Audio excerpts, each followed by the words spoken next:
મારું નામ બળાવ છે. હું ધોરણ 8માં અભ્યાસ કરું છું. નમસ્તે, મારું નામ પરમાર રોનક છે. હું ધોરણ 8માં અભ્યાસ કરું છું. અમારી શાળાનું નામ શ્રી અલેન્ડા તાલુકા શાળા છે.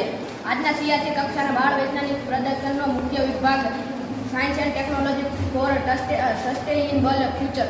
અમારો પેટા વિભાગ 5B waste management and resources management. અમારી કૃતિનું નામ ઇન્ફ્રારેડ એલાર્મ અને ખેતરના પાકનું રક્ષણ. પદ્ધતિ: આ એલાર્મ એક બાજુએથી ઇન્ફ્રારેડ કિરણો ફેંકે છે તથા સામેના છેડે એક વિસર વડે આ કિરણોને ઝીલવામાં આવે છે. જ્યારે આ કિરણો કપાય છે ત્યારે એલાર્મ વાગે છે અને ખેડૂતને પ્રાણી પ્રવેશવાની જાણ થાય છે. આ એલાર્મ છે તે એક બાજુએથી ઇન્ફ્રારેડ કિરણો ફેંકે છે તથા સામેના છેડે એક રિસીવર તરીકે અમે અહીં ગ્લાસનો ઉપયોગ કરવામાં આવેલ છે. જ્યારે આ કિરણો કપાય છે ત્યારે ખેડૂતને પ્રાણી પ્રવેશવાની જાણ થાય છે. હવે આના ઉપયોગ હું જણાવીશ.